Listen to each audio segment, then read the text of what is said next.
ආයුබෝවන්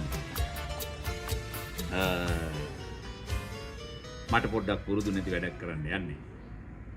අද පොඩ උයන්න කියලා බැලුවේ. ඔයගොල්ලෝ කල්පනා කරයි මේ කෙමිස්ට්‍රි ටියුෂන් කාරයෙක් මේ මොකද්ද මේ උයන්න හදන්නේ කියලා. ඇත්ත මට උයන්න දන්නේ නැහැ. ඒකට මම කෙමිස්ට්‍රි දන්නවනේ. දැන් ඔය උයන එක ඇතුලේ අපි හිතනවට වඩා වෙන ගනුදෙනු එක්ක එන සමහර දේවල් පැහැදිලි කරන්න අපිට රසායන විද්‍යාව පාවිච්චි කරන්න පුළුවන්. බලමු මොන වගේ තැන්වලදී අපිට මේ රසායන විද්‍යාව පාවිච්චි කරන්න පුළුවන් වෙයිද කියලා. අපි ඉස්සරහට වැඩේ කරගෙන යමු. අපි උයමු. උයන එකේ රහගුණ ගැන නම් මම වග කියන්නේ. හැබැයි ඒක කෙමිස්ට්‍රි ගැන මම වග කියනවා. රයිට්. බලමු මෙන්න අපේ බඩු ටික තියෙනවා. පොල්ගෙඩිය මේ ඇහි තුනක් තියෙනවානේ ඕවරත් එක එක කතන්දර තියෙනවා. මේක තමයි ලොකු ඇහැ. එතකොට මේ පොල්ගෙඩිය හරියටම ලස්සනට විදින තාක්ෂණයක් තියෙනවා. ඒක නම් මම අපේ නෝනාගෙන් ඉගෙන ගත්තා. අපේ නෝනා ඉගෙනගෙන තියෙන මේ දැන් අපේ අම්මගෙන් හරි තාත්තගෙන් හරි තමයි. කොහොම හරි ගමන්නේ මේක මෙහෙම සීන් එක තියෙන්නේ. මෙන්න මේ ලොකු ඇහැ තියෙන්නේ. ඔය ඇහැවම අරගෙන මෙන්න මේ විදිහට එයාව යටට තියලා මම මේකට හරවගත්තා. අපි try කරලා බලමු ඉතින්. ඉන්නේ දන්නේ නැහැ. सामान्य एक पारे बिदेन नो मैंने मेरे भी जाते दिया हम मत किए ना माला आई गया वो रिंग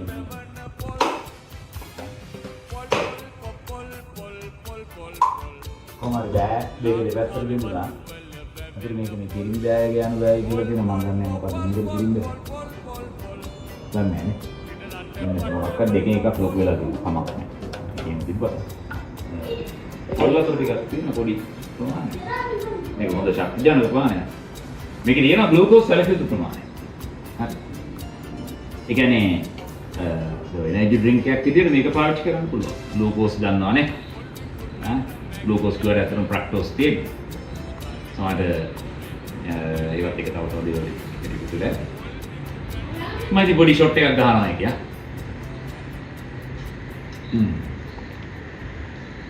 එච්චර මොන නෑ ගණන් ගියන බෝලේ. අපි දැන් වැඩේට ඕන කරන බඩු ලෑස්ති කරගෙන දෙන ඉන්ග්‍රීඩියන්ට්ස් ටික පරිපූර්ණ වෙන්න මාධ්‍යනයකට දාගෙන දෙනවා. පොල් කිරි ටික වීඩියෝ එකේදී ඔක මිරිකන එක තේරුම් ගන්න නැහැනේ. මිරිකලා දෙනවා. දැන් දැනට මේක ඔයගොල්ලන්ට පේන්නේ ද්‍රාවණයක් විදියට. අන්න දැන් මේකේ තියෙන කෙමිස්ට්‍රි පාර්ට් එක. හරිද? දැනට මේක පේනවා ඔයගොල්ලන්ට ද්‍රාවණයක් විදියට. හැබැයි මං හිතන්නේ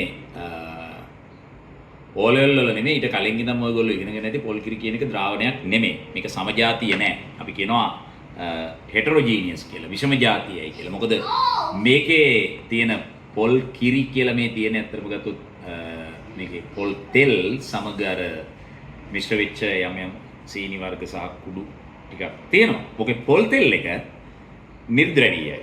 ජලය ද්‍රවීයයි. ජලය අපි දන්නවා ගොඩක් පෝල සොලියුෂන් එකක්. නැත්නම් සොල්වන්ට් එකක්. sorry. එතකොට මේකේ සොලියුට් එක විදිහට අපි පොල් තෙල් ගත්තොත් පොල් තෙල් නන් පෝල එකක්. ඒ කියන්නේ නිර්ද්‍රවී එකක්. එයා අර පෝල වෙච්ච එහෙම නැත්නම් ද්‍රවීය වෙච්ච සොල්වන්ට් එක ඒ කියන්නේ ජලය එක්ක එයා හෙටරොජීනියස් හින්දා එකට එකතු වෙන්නේ නැහැ. මේ වෙලාව තියෙන්නේ අර අපි එකට පොල් කිරි මිරිකලා ගන්න හින්දා ද්‍රාවණයක් වගේ තියෙනවා. මේක ද්‍රාවණයක් නෙමෙයි මිශ්‍රණයක්. ඒතර මේ වගේ ඒවා අපි දැකලා තියෙනවා සස්පෙන්ෂන්ස් ඔය බෙහෙත් වර්ග තියෙන්නේ. පොළොවල බොන්න කියලා කියන්නේ. එහෙම නැත්නම් ඔය සමහර බීම වර්ග තියෙන්නේ. ස්මැක් එකේම හොලවල බොන්න වෙන වෙලාවල් තියෙන්නේ. ඉතින් මේක තව ටික වෙලාවක් තිබ්බම මේක සෙපරේට් වෙනවා. ඉතින් අපිට වීඩියෝ එකට මේක පෙන්වන්න වෙලාව මදි. දැන් මම යන්න ගන්නවා. ගෙදරදී මේක දැකලා ඇති. රයිට්. ඔන්න ඒකේ කෙමිස්ට්‍රි පාර්ට් එක. ඊට අමතරව ඔයගොල්ලන්ට පේනවා මෙතන ලුණු කපලා තියෙනවා. ඇයි ලුණු කපන්නේ? ගෙඩිය පිටින් දාන්න පුළුවන්.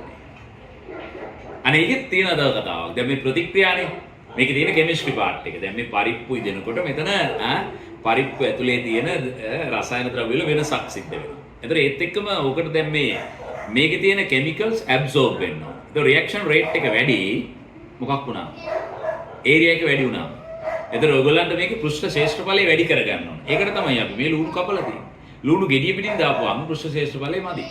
රයිට්. සුදු ලුණු කපලා තියෙන්නේත් ඒකම තමයි. රයිට්. මෙතන කරපිංච තියෙනවා. රම්පේ තියෙනවා. මේ චූටි කෑලි වලට අපි ඔන්න කඩනවා. මොකටද? පෘෂ්ඨ ශේෂ්ඨඵලය වැඩි කරගන්න. එවිට ප්‍රතික්‍රියා ශීඝ්‍රතාවය වැඩි වෙනවා. රියැක්ෂන් රේට් එක වැඩි වෙනවා. රයිට්.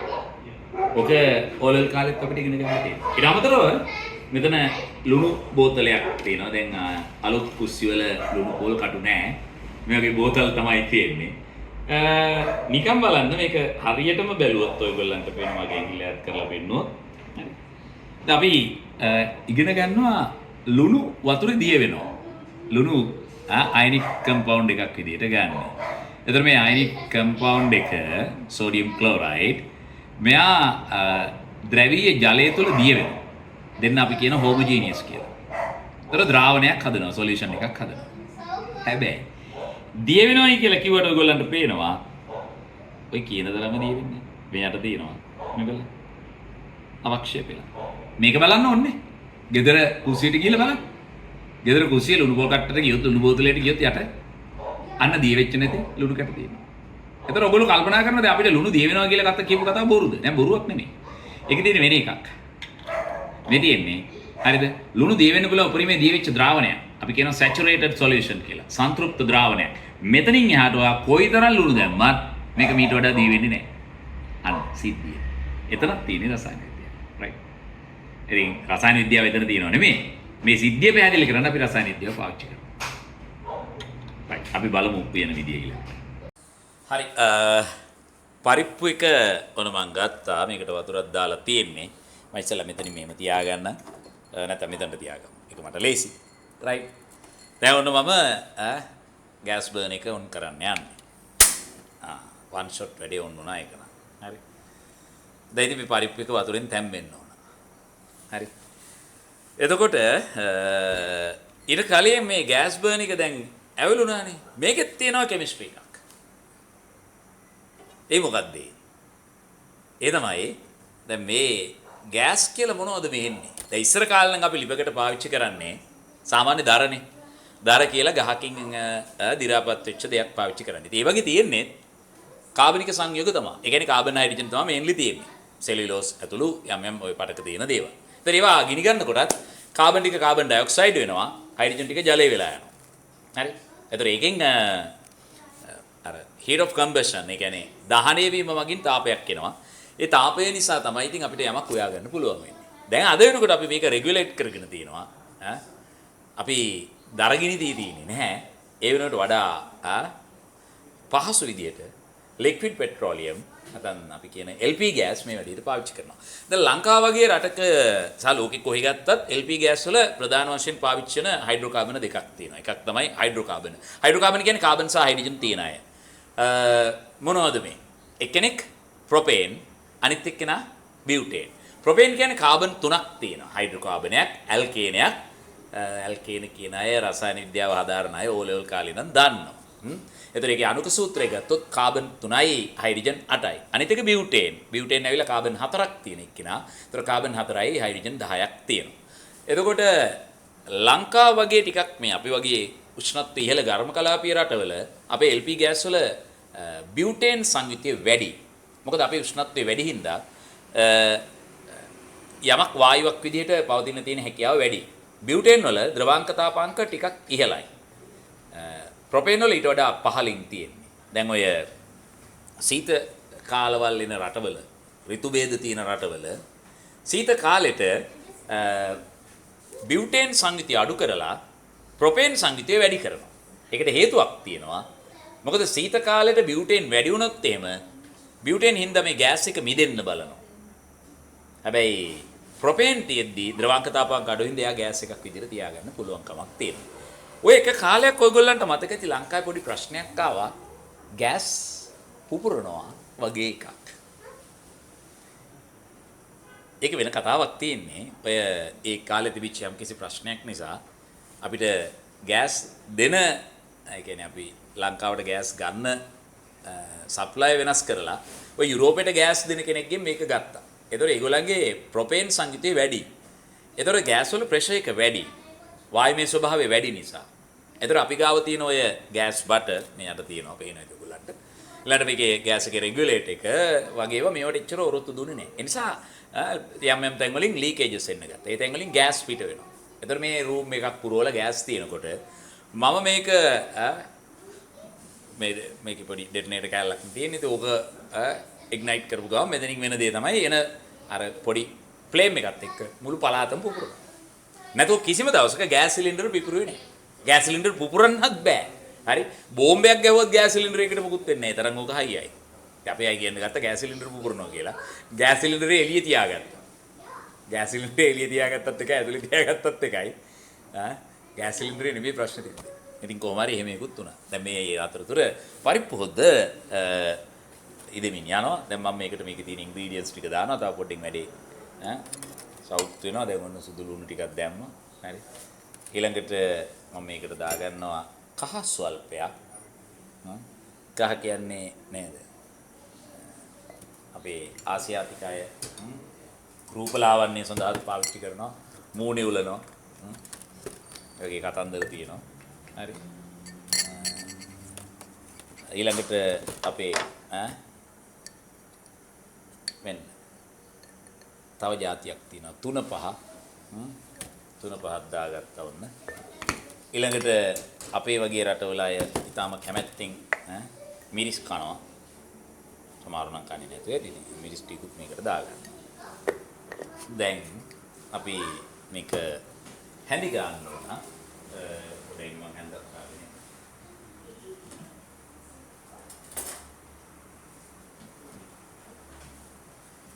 right.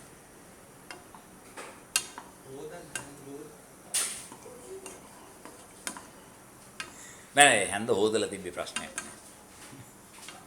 කවුරු හරි හිතනවා නම් මෙහෙමයි දැන් මේක ආයෙත් කියනවා මම මේ හරිද සූපවේදියෙක් නෙමෙයි පබ්ලිසිල්ලගේ කවුරුත් නෙමෙයි. හරි. ඉතින් එතකොට පොඩි වැරදි වෙනවා. කොහොමද ඉතින් මේක හේතුවක් නැතත් ප්‍රශ්නයක් නෑ. මොකද මම දන්න රසායන විද්‍යාවට සහ භෞතික විද්‍යාවට අනුව මේ හොද්ද සෙල්සියස් අංශක 100 ඉක්මවල නටනවා. එතකොට මේක හැන්ද ටික වෙලාවක් ඇතුළට දාලා තිබ්බම ඕකේ විෂ බීජ තිබ්බනම් ඒ ඔක්කොම මැරිලා යනවා. එන්න ප්‍රශ්නයක් වෙන්නේ නෑ. හරි. කොහොම හරි ගමක් නෑ. ඔන්න අපි මේකට රස වෙන්නේ කියලා තව જાති දානවා. හරි. දැන් පරිප්පු හොද්ද යනවා වැඩේ. ඒ අතරතුර මම පොල් කිරි මේකට එකතු කරන්න යන්නේ. හරි. අර මට ඉතින් එච්චර වැඩේ හුරු නෑ. හරි. ගින්දර පොඩ අඩු වෙලා. හරි. දැන් හොද්ද නටනට තිබ්බේ සෙල්සියස් අංශක 100 නටනට හිටිය හොද්ද ඔන්න මම දැන් පොල් කිරි දැම්මා. නේද? ඒත් එක්ක එකපාරටම නටන එක නතර වුණා. දැන් මට ඒක පේනවා. ඒකට හේතුව නම් බොහොම සරලයි.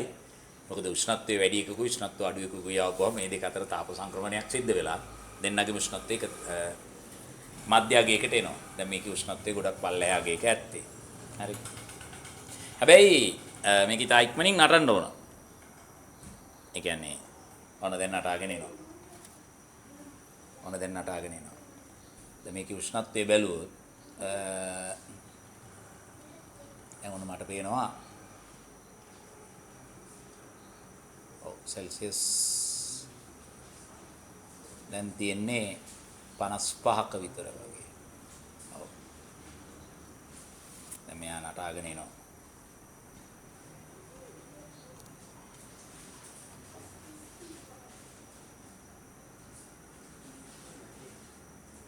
හරි. ඒ කියන්නේ මම මේක මීට කලින් බලලා තියෙනවා. ඔව් දැන් නටනවා. දැන් මේක උෂ්ණත්වය සෙල්සියස් 60ක 62ක විතර අතර මැද පරාසයක් තියෙන. ඔන්න හොද්ද නටනවා. ඒතර මේ හොද්ද නටනවා. මේ හොද්ද නටනකොට අපි මේකට ලුණු ස්වල්පයක් එකතු කරනවා. දැන් අර මේ ලුණු කතාවේ අපිට කතා කරන්න රසායන විද්‍යාත්මක කාරණා ගොඩක් තියෙනවා. මීට කලිනුත් මම මේ ගැන කියලා තියෙනවා. ඔයගොල්ලෝ දකින්න ඇති මෙතන මම ලුණු දානකොට අපේ මේ ගෑස් බර්න් එකට ලුණු පොඩ්ඩක් මගේ අතින් වැටුණා ඉස්සෙල්ලා.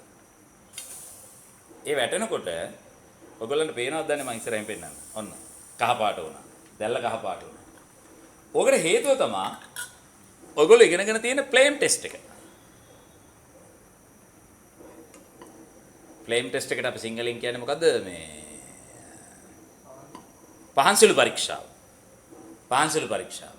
ඒ කියන්නේ මේකේ ලුණු වල තියෙන සෝඩියම් ක්ලෝරයිඩ් නේ. ඒතර මේ සෝඩියම් ක්ලෝරයිඩ් අර බන්සන් බර්න් එක කියලා අපට ලැබ් එකේ පුරුද්දට කියුණා සමා වෙන්න. හරිද? මේ ගෑස් බර්න් එකට වැටෙනකොට මේකේ තියෙන සෝඩියම් පරමාණු වල අවසාන ශක්ති මට්ටමේ තියෙන ඉලෙක්ට්‍රෝන උත්තේජනය වෙලා අප පල්ලහැට එනවා. ඒතර කහ පාටට අදාළ ආලෝකය පිට කරනවා. ඒක තමයි උතුණු වෙන්නේ. හරි? පහන්සල් පරීක්ෂාව වෙන එක මේකෙත් වෙනවා. දැන් හොද්ද හොඳට නටනවා.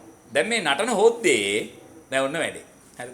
මම මේ බලන්න ලුණු බලන. දැක්කා. දැන් ඔක ඔයාලගේ අම්මත් කරනවා දැකලා ඇති. මෙන්න මේ දැක්කද? එතකොට ඔයගොල්ලෝ හිතන්න පුළුවන් මේ දැන් මේක මෙහෙම කරන්නේ මොනවද අම්මට කාලයක් තිස්සේ පුරුදු වෙලා අම්මගේ අත පිච්චෙන්නේ නැතුව ඇති කියලා. නෑ. බය වෙන්න එපා. දැන් මේ මම කරලා පෙන්නන්නේ. මගේ අත පිච්චුනෙත් නෑ. මොකද මේ හොද්ද නටන්නේ සෙල්සියස් අංශක හරි 60කට 62කට 58 62 වගේ අතරමැද පරාසයක. ඒකට හේතුවක් තියෙනවා. අපි මේකට දැම්මේ පොල් තෙල් නොහොත් පොල් කිරි.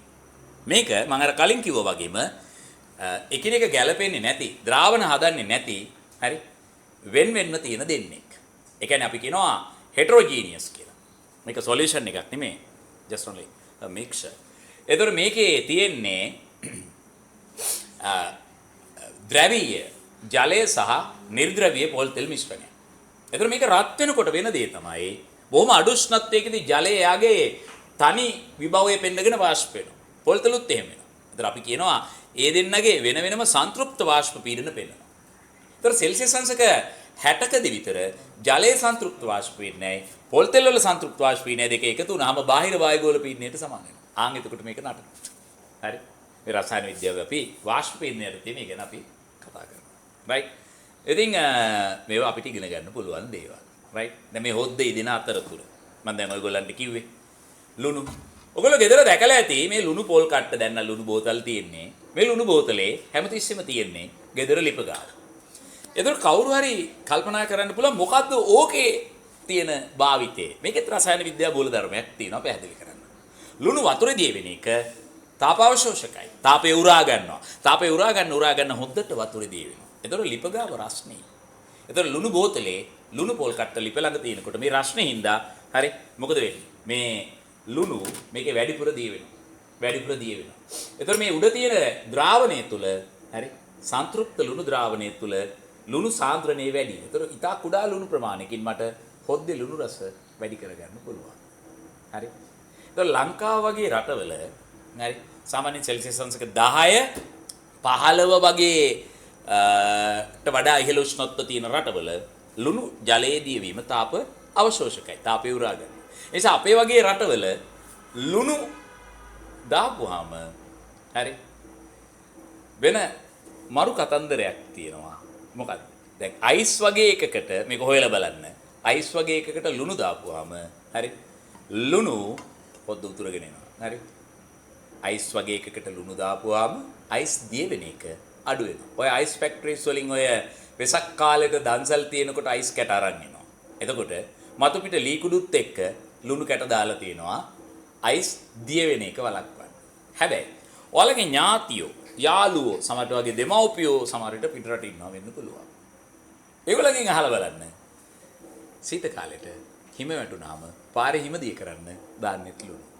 ඒක මාරයි. ලංකාව වගේ රටක ලුණු දිය වෙන එක අයිස් දිය වෙන එක වළක්වන්න හිම නෑ. අයිස් දිය වෙන එක වළක්වන්න අපි ලුණු දානවා. හැබැයි සීත රටක හිම දිය කරගන්න ලුණු දානවා. ඔකත් පුළුවන් නම් හොයලා බලන්න. right.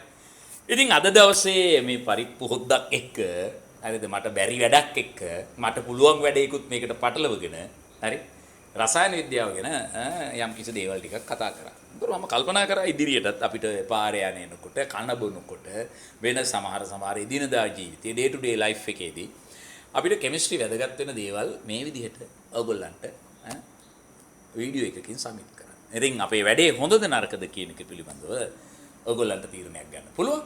right. ඉතින් මේක පොඩි වෙනස් විදියක වැඩක්. හරි. ඉතින් එහෙමනම් හැමෝටම ජය මගේ හරි මොකද්ද කියන්නේ සූපවේදී කාර්යය මෙතනින් මම නතර කරනවා. හරි. හැමෝටම ජය වේවා.